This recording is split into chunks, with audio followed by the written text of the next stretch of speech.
జనసేన పార్టీకి పవన్ కళ్యాణ్ గారి ఆఫీస్ కి అటు పిఠాపురంలో కావచ్చు, రాష్ట్ర వ్యాప్తంగా జనసేన పార్టీ గెలిచినటువంటి ఎమ్మెల్యేల దగ్గరికి కావచ్చు, టీడీపీ గెలిచినటువంటి ఎమ్మెల్యేల దగ్గరికి కావచ్చు, చాలా మంది కొన్ని వేల లక్షల మందికి దగ్గర దగ్గర వాళ్ళ బాధని, ఈ 5 ఏళ్ల పాటు వాళ్ళకి జరిగినటువంటి నష్టాన్ని, భూమి కోల్పోయి కొందరు, మా భూమిని లాగేసుకున్నారని కొందరు, భూమిని కబ్జా చేస్తున్నారని కొంతమంది, ఆ భూమి కోసం మమ్మల్ని కొట్టారని కొంతమంది, ఆ భూమి కోసం మమ్మల్ని మా వాళ్ళని చంపేశారని కొంతమంది, ఇంకా అనేక రకాలుగా మా పెన్షన్ తీసేశారని, లేదంటే మా ఇంటికి సంబంధించినటువంటి వేరే ఇంకా చాలా కార్యక్రమాలు చేశారని చెప్పు, అనేక అక్రమాలకు సంబంధించి, అవినీతికి సంబంధించి, లేదంటే ఫిర్యాదులు, ఒక వ్యక్తి మమ్మల్ని బెదిరించాడనో, ఇంకొక వ్యక్తి మమ్మల్ని ఇబ్బంది పెట్టాడనో, లేదంటే వాళ్ళ సమస్యల గురించి, వాళ్ళకు వచ్చినటువంటి ఇబ్బందుల గురించి అనేక విధాలుగా కొన్ని వేల అర్జీలు, ఫిర్యాదులు, అనేకమైనటువంటి సమస్యలు జనసేన పార్టీ కార్యాలయానికి, అలాగే టీడీపీ కార్యాలయానికి,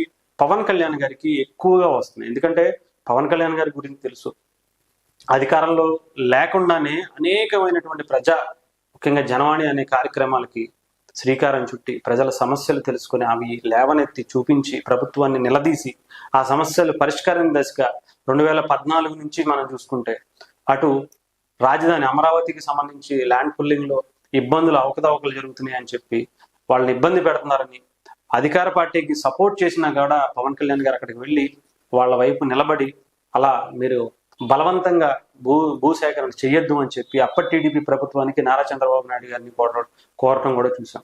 ఆ తర్వాత వాళ్ళు అర్థం చేసుకున్నారు, వాళ్ళు కూడా రాజధాని డెవలప్ అయితే మళ్ళీ మనకే మంచిది అని చెప్పేసి వాళ్ళు కూడా స్వచ్ఛందంగా ఇవ్వటం మనం చూసాం. అదే రైతులకి మళ్ళీ వైఎస్ఆర్ ప్రభుత్వం అన్యాయం చేసి అక్కడ రాజధాని లేదు, మళ్ళీ ఇంకో చోట రాజధాని అని చెప్పడం కూడా చూసాం. వాళ్ళందరూ మళ్ళీ రోడ్డు మీదకి వచ్చి రాజధాని రైతులందరూ కూడా పాదయాత్రలో నిరాహార దీక్షలు చేసిన పరిస్థితులు కూడా చూసాం. అయితే అదొకటి. ఉద్దానానికి సంబంధించినటువంటి ఆ ఇష్యూనే ప్రపంచవ్యాప్తంగా కూడా ఆయనే ముందుకు తీసుకొచ్చి అప్పటి టీడీపీ ప్రభుత్వాన్ని, అంతేకాకుండా ఆయన సొంత డబ్బులు పెట్టి అనేక మందిని డాక్టర్లని, దానికి సంబంధించినటువంటి సైంటిస్టులని తీసుకెళ్లి అక్కడ రీసెర్చ్ చేసి వాళ్ళకు ఒక న్యాయం జరిగేలాగా ఈ రోజు ఉద్దానంలో అనేక డయాలసిస్ కేంద్రాలు, అనేక వాటర్ ప్లాంట్లు, అంటే ఒక పక్క ఇబ్బందిగా ఉన్నటువంటి వాళ్ళందరికీ కూడా డయాలసిస్ హాస్పిటల్స్ లోనే ట్రీట్మెంట్ చేసేలాగా, ఆ పరిస్థితి మళ్ళీ ఇంకొకరికి రాకుండా ఉండేందుకు వాటర్ కానీ దానికి సంబంధించిన రిసోర్సెస్ అన్ని కూడా పవన్ కళ్యాణ్ గారు అమర్చి ఈరోజు ఆ ఉద్దానం అనే సమస్యకి కంప్లీట్ పరిష్కారం ఆయన చూపించారు. అలాంటివి అనేకం, ఎంతో మందికి ఇబ్బందులు పడుతున్న వాళ్ళకి నిలబడ్డారు. సుగాలి ప్రీతి ఇష్యూ కావచ్చు, అనేకమైనటువంటి ఏలూరుకు సంబంధించినటువంటి ఏదో ఇష్యూ కావచ్చు, ఇంకా అలాగే ఒకటి కాదు, రెండు కాదు, ఆయన ఈ 10 ఏళ్లలో చేసినటువంటివి కొన్ని వందల సమస్యల పరిష్కారం ఆయన చేశారు. అలాంటిది ఇప్పుడు ఆయనైతేనే న్యాయం చేయగలుగుతారు, ఆయనైతేనే నిలబడగలుగుతారు, ఆయనైతేనే మాకు ఆయన నమ్మకం అని చెప్పి చాలా మంది ప్రజలు జనసేన పార్టీ కార్యాలయానికి, జనసేన ఎమ్మెల్యేల దగ్గరికి పవన్ కళ్యాణ్ గారికి పంపించినటువంటి అనేకమైనటువంటి ఫిర్యాదులు ఆయనకి అందినట్టుగా తెలుస్తుంది. దాని మీద స్పందించిన విధానాలు కూడా మనం చూసాం.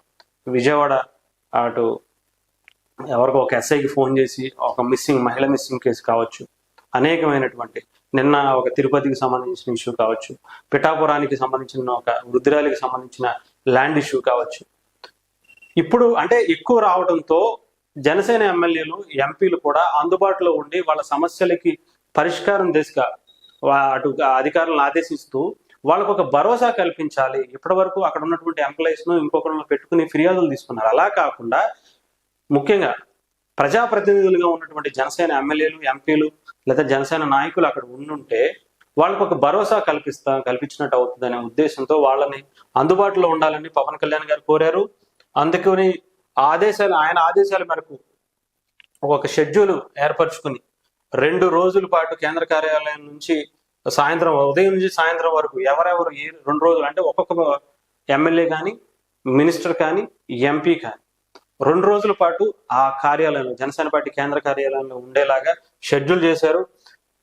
మొదటి రోజు పంతం నానాజీ గారు కాకినాడ రూరల్ కి సంబంధించి ఆగస్టు 1వ తారీఖు 2వ తారీఖు ఉంటారు. అలాగే లోకమాధవ్ గారు 3వ తారీఖు 4వ తారీఖు ఉంటారు. చనిపోయిన వంశీకృష్ణ యాదవ్ గారు 5వ తారీఖు 6వ తారీఖు, అలాగే కొనతల రామకృష్ణ గారు, సుందరపు విజయ్ కుమార్ గారు, పంచకర్ల రమేష్ బాబు, అలాగే నిమ్మక జయకృష్ణ, గిట్టి సత్యనారాయణ గారు, దేవ వరప్రసాద్, బత్తుల బలరామకృష్ణ, కందుల దుర్గేష్ గారు, బొలిశెట్టి, నిడదవోలులో కూడా అంటే వాళ్ళ నియోజకవర్గాలకు సంబంధించిన ప్రతి అక్కడ కూడా తీసుకుంటారు, అక్కడ మళ్ళీ అక్కడ ఉండరు, అక్కడ ఉండరేమో, అక్కడ తీసుకోరేమో అనుకుంటారేమో.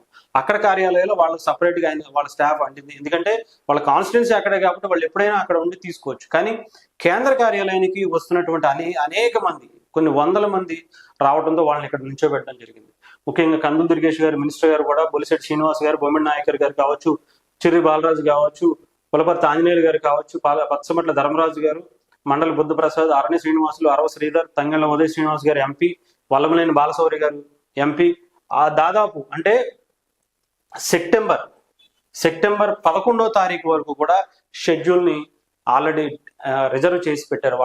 వాళ్ళు ఆ రోజు అక్కడికి వచ్చి ప్రజల సమస్యలు తెలుసుకుని, వాళ్ళని అధికారులతో ఆదేశించి, వెంటనే ఏమన్నా చేయాల్సినవి ఉంటే వాళ్ళని అడిగి తెలుసుకుని త్వరగతిన అవి పూర్తి చేయాలి. అలాగే వచ్చిన బాధితులకి భరోసా కల్పించాలి. వాళ్ళ బాధలు ఒక ఎమ్మెల్యేగా, ఒక మినిస్టర్గా, కొంతమంది ఎంపీలుగా తెలుసుకుంటే వాళ్ళకి ఒక నమ్మకం ఏర్పడుతుంది. అన్ని పవన్ కళ్యాణ్ గారి చూడాలంటే ఆయన శాఖలకే దాదాపు 5 శాఖలు 6 శాఖలు ఆయన పెట్టుకున్నారు. వాటి గురించి చూసుకోవాలి, ప్రజల సమస్యల గురించి చూసుకోవాలంటే కొంత టైం డిలే అయిపోతున్న ప్రాసెస్. ఆయన చూడలేరని కాదు, చూడరని కాదు, కొంత లేట్ అవుతున్న పరిస్థితి ఆయన గమనించి వీళ్ళకు కూడా కొన్ని బాధ్యతలు అప్పగిస్తే త్వరగతిన పూర్తి చేసే అవకాశం ఉంటుందనే ఉద్దేశంతో ఆయన కొన్ని దీంట్లో కీలకమైనటువంటి నిర్ణయాలు తీసుకున్నారు. నిజంగా అంటే దేశ చరిత్రలో అధికారంలోకి వచ్చిన తర్వాత ఇలా చేసేటువంటి కార్యక్రమాన్ని నేనైతే ఏ పార్టీ దగ్గర చూడలేదు.